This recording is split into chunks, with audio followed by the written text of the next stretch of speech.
حضرات انشاءاللہ اب حضرت مفصل قرآن اور اس محفل کے آخری مہمان حضرت مولانا انیس الگرامی صاحب آپ سامنے خطاب فرماتے ہیں. اس کے بعد انشاءاللہ دعا ہوگی. دعا کے بعد آپ کو دوسروں کا وقت دیا جائے گا, پھر نماز ہوگی انشاءاللہ.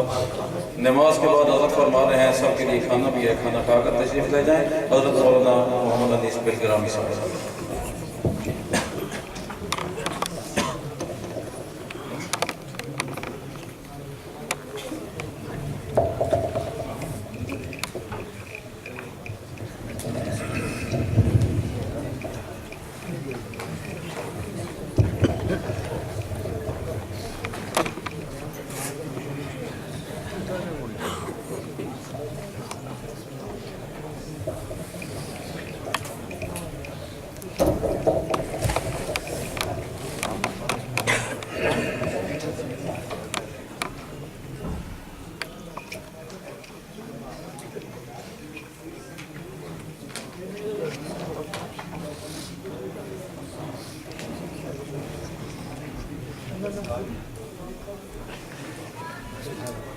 السلام علیکم ورحمۃ اللہ وبرکاتہ. وعلیکم السلام.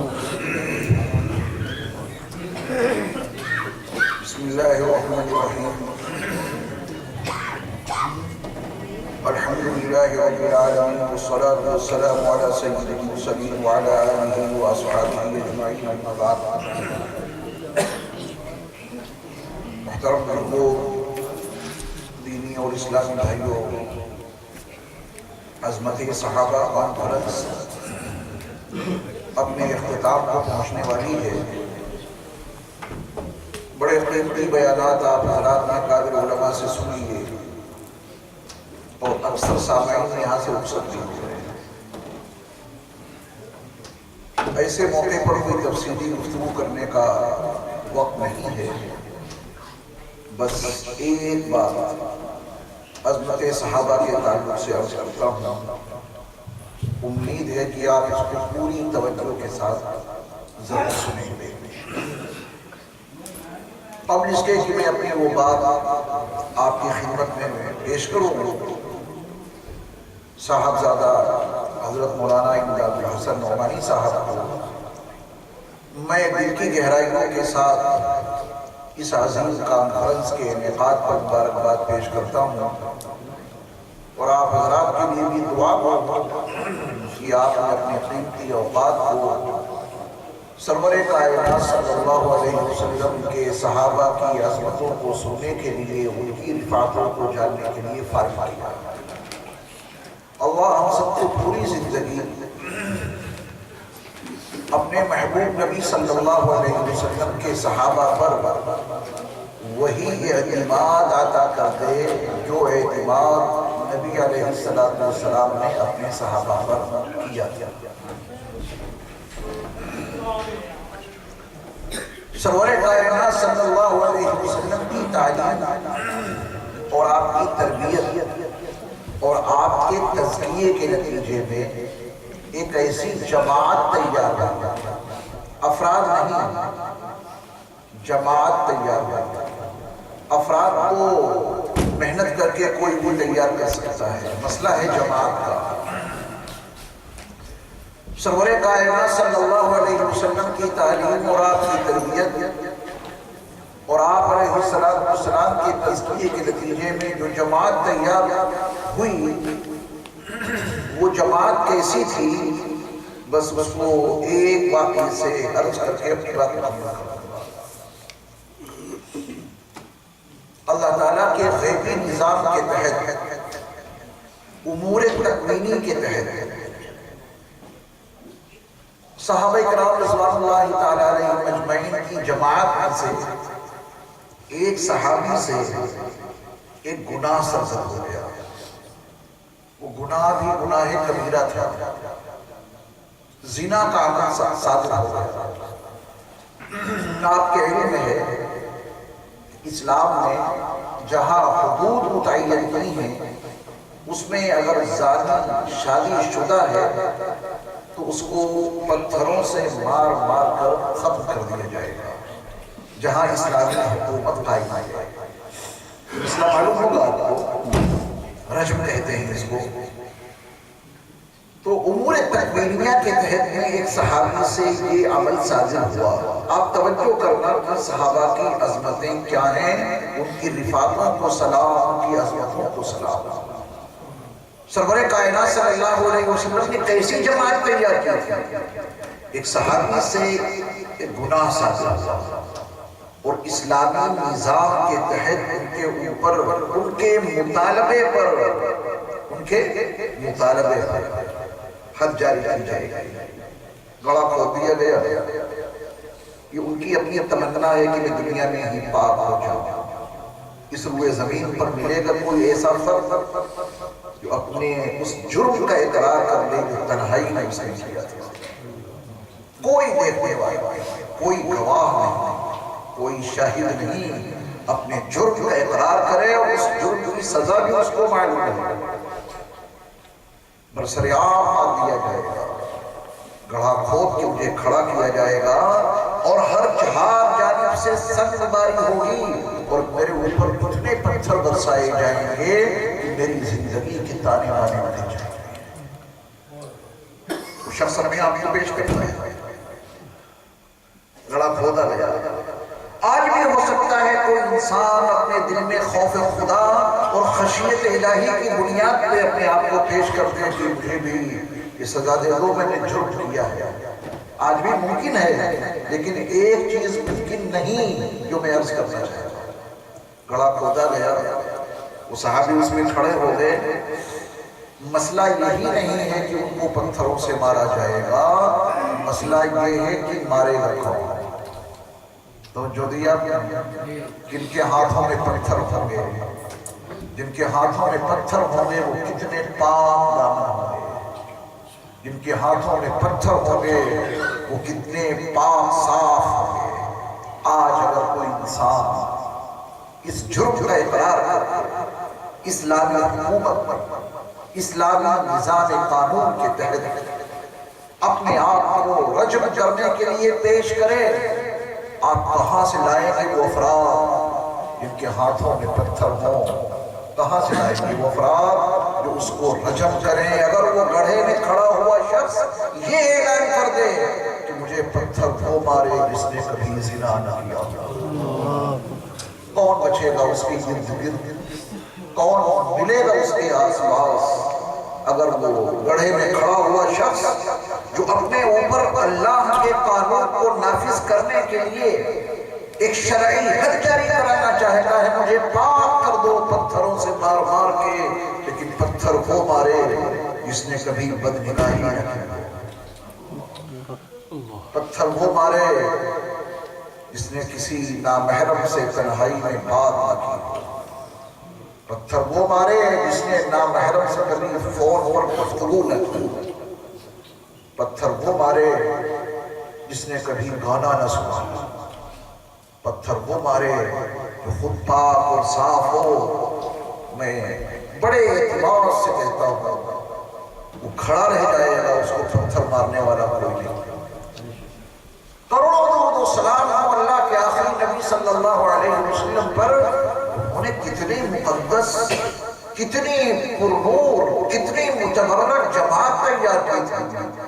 وہ کتنے پاک صاف تھے، وہ کتنے پرنور تھے صحابہ، وہ کتنے مقدس سے تھے صحابہ کہ انہوں نے اس اعتماد کے ساتھ پتھر مارا کہ نبی کے تزکیے کے نتیجے میں اللہ نے ہمیں محفوظ رکھا، اللہ نے ہمیں پاک کیا. اب اللہ کے قانون کو، اس شرعی حد کو پتھر مار کے ہم پورا کر سکتے ہیں. کتنی مقدس جماعت تھی، کتنی پاکیزہ جماعت تھی. احادیث کے راویوں پر بحث ضروری ہے. اگر راویان حدیث پر بحث نہ ہو، میرے مصطفیٰ کا فرمان نہ جانے کتنے جھوٹے لوگ اپنی طرف سے گھڑ گھڑ کر اوپر تک پہنچا دیا. ایک فن وجود میں آیا، اس کو فن اسماء الرجال کہا جاتا ہے. اس فن اسماء الرجال کے تحت میں 6 لاکھ انسانوں کا بایو ڈاٹا تیار ہو گیا. 6 لاکھ انسانوں کا پورا زندگی کا نظام لکھ دیا گیا. کون ہے، کہاں پیدا ہوا، کہاں سے تعلیم حاصل کی. ایک ایک راوی پر کڑی بحث کی گئی، کہیں کھڑے ہو کر اس نے کھانا نہیں کھایا، کہیں کھڑے ہو کر اس نے پیشاب نہیں کیا۔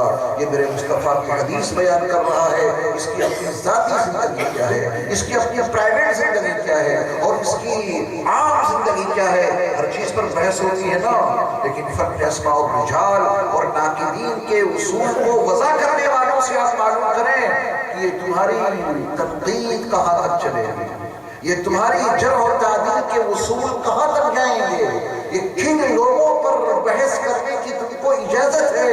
تو فن اسماء الرجال کے ماہرین یہ بتائیں گے، اس فن کے علماء بتائیں گے کہ ہماری تنقید کا قلم وہاں تک چلے گا جہاں تک ہمیں صحابی نہیں نظر آتا۔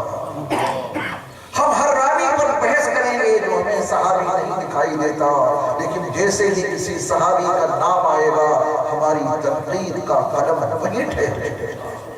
کسی صحابی کا نام آئے گا ہماری تنقید کے قلم کو وہیں لگام لگ جائے گی، اس پر کوئی بحث نہیں ہوگی، اس لیے کہ اور انسانوں نے انسانوں سے علم حاصل کیا ہے، ان صحابہ نے نبی سے علم حاصل کیا ہے، اور انسانوں کو اور انسانوں نے تربیت دی ہے، مگر ان صحابہ کو سرور کائنات صلی اللہ علیہ وسلم نے تربیت دی ہے۔ جو میرے مصطفیٰ سے تربیت یافتہ ہیں ان کے اوپر تنقید نہیں کی جا سکتی، ان کے اوپر بحث نہیں کی جا سکتی، ان سے نیچے کے لوگوں پر بحث ہوگی۔ الصحابہ کلہم عدول، تمام کے تمام صحابہ عادل ہیں، تمام کے تمام صحابہ سچے ہیں، برحق ہیں۔ وہ صحابہ جن کو اللہ تعالیٰ نے اس مقدس مقام پر فائز کیا ہو، قرآن حکیم میں اولئک هم المفلحون، ہمارے اور آپ کے لیے نہیں، یہ صحابہ کے لیے ہے۔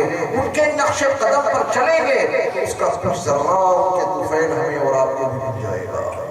قرآن حکیم میں اولئک هم المتقون، یہ ہمارے اور آپ کے لیے نہیں، یہ اس پہلی جماعت کے لیے ہے جو سرور کائنات صلی اللہ علیہ وسلم کی تربیت یافتہ تھے، آپ کی تربیت کردہ تھے۔ تو نبی علیہ السلام نے جس جماعت کو تیار کیا تھا وہ فلاح یاب جماعت تھی، وہ تقوی اور پرہیزگاری اس کا شعار تھا۔ اصل متقی وہ تھے جو ان کے نقش قدم پر چلے گا۔ والذین اتبعوہم بإحسان کی قید قرآن میں لگا دی ہے، جو ان کی اتباع کرے۔ والذین اتبعوہم میں ہم سے مراد صحابہ ہیں جو صحابہ کی اتباع کریں۔ لوگ کہتے ہیں کہ صاحب دین خدا کے دو ہی اصول، دین خدا کے دو ہی اصول، اطیعوا اللہ و اطیعوا الرسول۔ صحابہ پہ تنقیدیں شروع کر دی، فن اسماء الرجال کے ماہرین کی ہمت نہیں ہو سکی کسی صحابی پر تنقید کرتے۔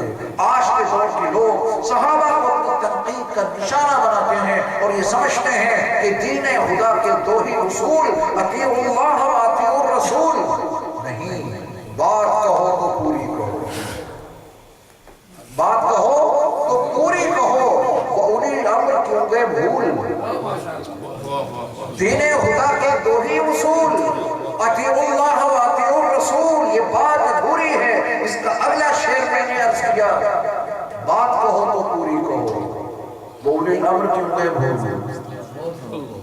یا ایھا الذین آمنوا اطیعوا اللہ و اطیعوا الرسول پر وقف لازم نہیں، یا ایھا الذین آمنوا اطیعوا اللہ و اطیعوا الرسول پر گول آیت کا نشان نہیں، یا ایھا الذین آمنوا اطیعوا اللہ و اطیعوا الرسول پر کوئی کا نشان نہیں، یا ایھا الذین آمنوا اطیعوا اللہ و اطیعوا الرسول کے ساتھ فوراً واو عاطفہ کے ساتھ وَأُولِي الْأَمْرِ مِنْکُمْ وابستہ ہے۔ کہاں سے یہ قانون بنا لیا کہ دین خدا کے دو ہی اصول، اطیعوا اللہ و اطیعوا الرسول، یہ تمہارے اپنے نفس کی اطاعت کی عکاسی ہے۔ تم قرآن کو نہیں سمجھتے، احادیث کو تسلیم نہیں کرتے، قرآن کا مزاج نہیں جانتے۔ والسابقون الاولون من المہاجرین والانصار والذین اتبعوہم بإحسان۔ صحابہ اس مقدس جماعت کا نام ہے جس کے اوپر اللہ اور اس کے رسول علیہ السلام نے اعتماد کا اظہار کیا۔ میرے مصطفیٰ کی ایک نظر کرم نے ان صحابہ نے اتنا صالح انقلاب رونما کر دیا کہ بعد کا کوئی جنید بغدادی ہو یا شیخ عبد القادر جیلانی یا بعد کا کوئی سید الطائفہ، کتنے ہی ولایت کے اعلیٰ مقام پر کیوں نہ پہنچ جائے، واللہ باللہ تاللہ صحابہ کی خاک پاک برابر نہیں ہو سکتے۔ کیوں؟ سرور کائنات صلی اللہ علیہ وسلم کی تعلیم اور آپ کی تربیت اور آپ کی تزکیہ نے ان کے اندر وہ صالح انقلاب برپا کر دیا تھا۔ عامر عثمانی رحمۃ اللہ علیہ کا ایک شعر ہے جو میری اپنی زندگی کا خود آئیڈیل ہے، میں انہیں کے شعر پہ اپنی بات کو آج ختم کرتا ہوں، توجہ دینا، بڑی قیمتی بات کہی ہے انہوں نے۔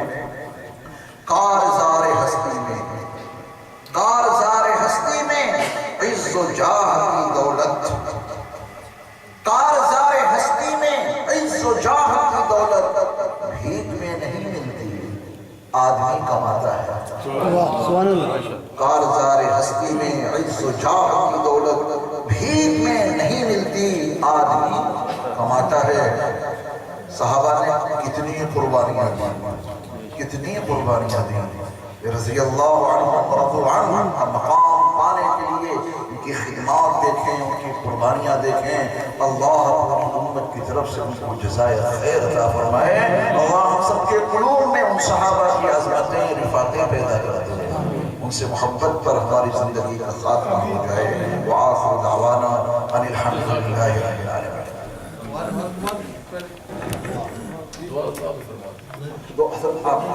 حضرت قاسم صاحب تشریف لیں۔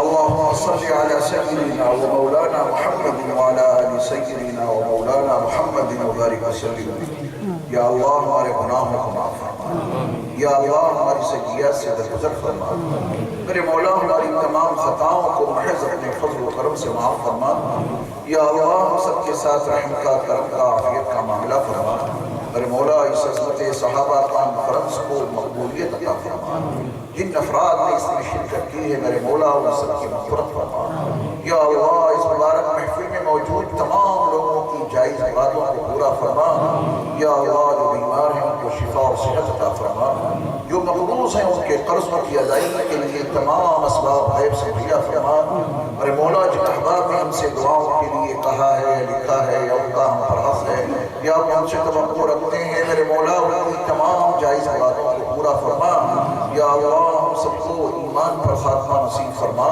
قبر کے تمام سوالوں کا جواب ہم سب کے لیے آسان فرما، میرے مولا قبر کی تنگیوں سے ہم سب کی حفاظت فرما، میدان محشر کی وحشتناکیوں سے ہم سب کو محفوظ فرما، یا الہی اپنے محبوب نبی صلی اللہ علیہ وسلم کے صحابہ کی عظمت اور ان کی محبت ہم سب کے قلوب میں پیدا فرما، یا اللہ اس مقدس کانفرنس کے انعقاد کرنے اور اس کے اہتمام اور انتظام کرنے پر حضرت مولانا امداد الحسن نعمانی صاحب دامت برکاتہم نے جو سعی پیہم اور جہد مسلسل کی ہے، میرے مولا ان کی تمام کوششوں کو اپنی بارگاہ میں مقبول فرما، یا اللہ جو کچھ مانگا ہے وہ بھی عطا فرما، جو نہیں مانگ سکے ہیں وہ بھی اپنے کرم سے عطا فرما، میرے مولا ہماری تمام دعاؤں کو محض اپنے فضل و کرم سے قبول فرما۔